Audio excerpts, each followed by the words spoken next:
কিশোর কণ্ঠ পড়ব, জীবনটাকে গড়ব, ফুলের মতো ফুটবো মোরা, জ্ঞানের আলোয় জ্বলব।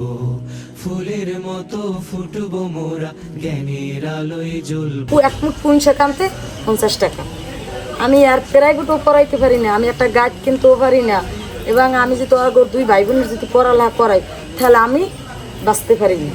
এই জন্য আমি ওরে পড়ালেখা আমি বাদ দিয়া এই অভাবে আমি ওরে কাজে দিছি, নাহলে আমি দিতাম না। বুঝলেন, অভাবে আমি ওরে কাজে দিছি, নাহলে আমি ওর দিতাম না।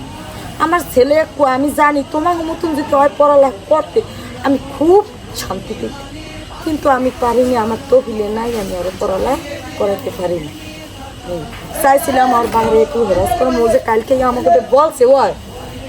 আসসালামু আলাইকুম রহমতুল্লাহ।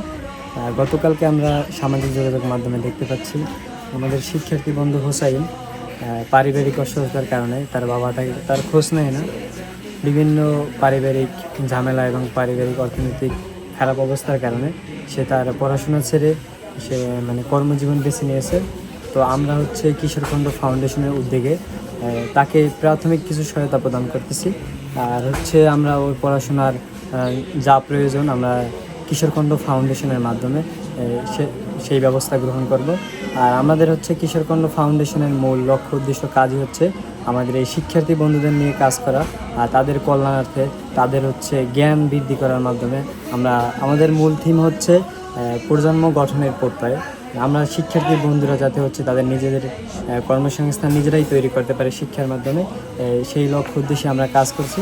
সবাই আমাদের জন্য দোয়া করবেন। আসসালামু আলাইকুম। প্রজন্ম গড়ার কিশোরকণ্ঠ আমরা দশমিনা ফাউন্ডেশনের পক্ষ থেকে আমরা কাল দেখতে পেয়েছি যে সামাজিক মাধ্যমে যে আমাদের এই হুসাইন, আমাদের ছোট বন্ধু, আর সে জীবনের তাগিদে পড়াশোনা ছেড়ে এই অকাল বয়সী এই যে সময়টা কি ওর সোনালি সময়টা বলা হয়ে থাকে, সেই সময়টা সে নিজের জীবিকা নির্বাহের কাজে ব্যয় করতেছে। তো আমরা আজ ওর খোঁজ নিয়েছি এবং আমরা জানতে পেরেছি ওর বাবা ওর খোঁজ নেয় না, এবং বিভিন্ন পারিবারিক কলহ এবং সচ্ছলতার ঝামেলা কিছু আছে।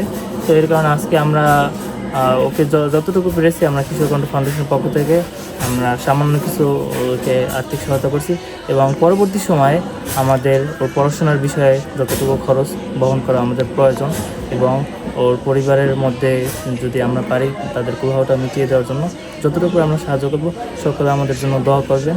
আমরা যেন এই কিশোরকণ্ঠ ফাউন্ডেশন দশমিনা শাখা আমরা যেন আরও অনেক মানবিক কাজে আমরা এগিয়ে যেতে পারি এবং করতে পারি, সেই দোয়া রাখবেন।